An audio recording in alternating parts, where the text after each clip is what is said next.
Have you ever wondered where the English people really come from? Are they Celtic, Anglo-Saxon, Viking, or something else entirely? For centuries, we relied on myths, legends, and historical texts. But now, thanks to the magic of ancient DNA, we can finally get some real answers. Scientists have managed to extract DNA from hundreds of skeletons, some thousands of years old, found all across Britain. This allows us to create a genetic map of the past and see exactly who lived, migrated, and mixed on this island. The results are rewriting everything we thought we knew. Let's start with a journey back to the Iron Age before the Romans even arrived. Britain was overwhelmingly populated by people we can call the Ancient Britons. Genetically, they were dominated by a specific male lineage, a haplogroup known as R1bl21. This genetic signature is what we often associate with Celtic populations.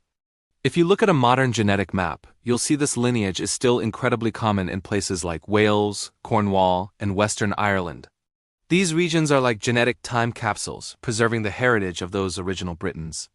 But as we move east across England, this ancient Celtic ancestry starts to drop off significantly. Why? Well, that's where the story gets really interesting.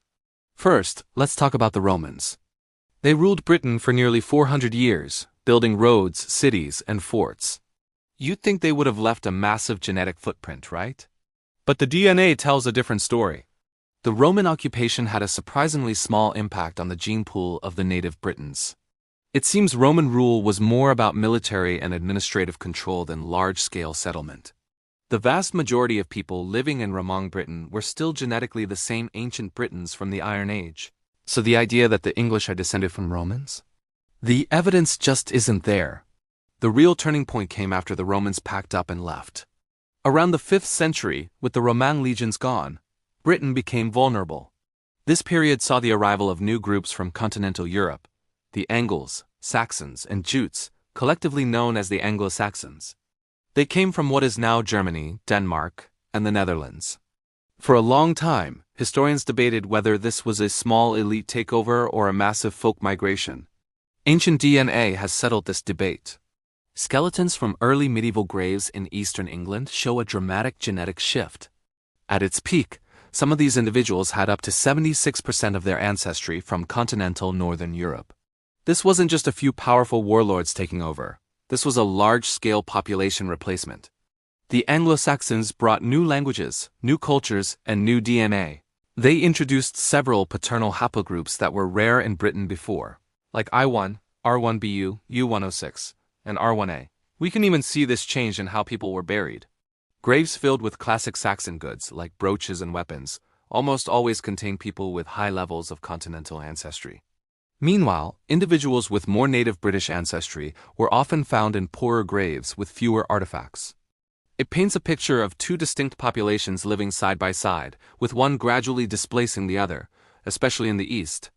But here's a fascinating twist. While the male genetic lines saw this huge upheaval, the female lines tell a different story. Maternal DNA, passed down from mother to child, remained much more stable throughout these migrations. This suggests that while Anglo-Saxon men were arriving and establishing new communities, they were often having children with local British women. So the story isn't a simple one of replacement, but a complex process of mixing where the incoming male lineages had a disproportionately large impact. This pattern of male-driven migration is something we see time and time again in human history. Of course, the Anglo-Saxons weren't the last group to arrive. A few centuries later, the Vikings appeared. Their raids and settlements are legendary, and they certainly left their mark on Britain, especially in the north and east. The genetic evidence shows a clear Viking contribution, but it's generally smaller than the Anglo-Saxon one. The big exception is Orkney.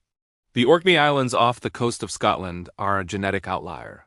Their population has an incredibly high percentage of Scandinavian ancestry, showing that the Viking settlement there was so dense it almost completely replaced the previous population. In other parts of England, the Viking impact was more like a new ingredient added to an already mixed recipe. Then came 1066 and the Norman Conquest. This event completely transformed English society, culture, and language.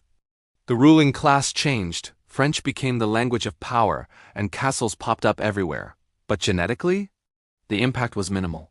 The Normans were a small, ruling elite. They didn't arrive in numbers large enough to significantly alter the DNA of the entire country.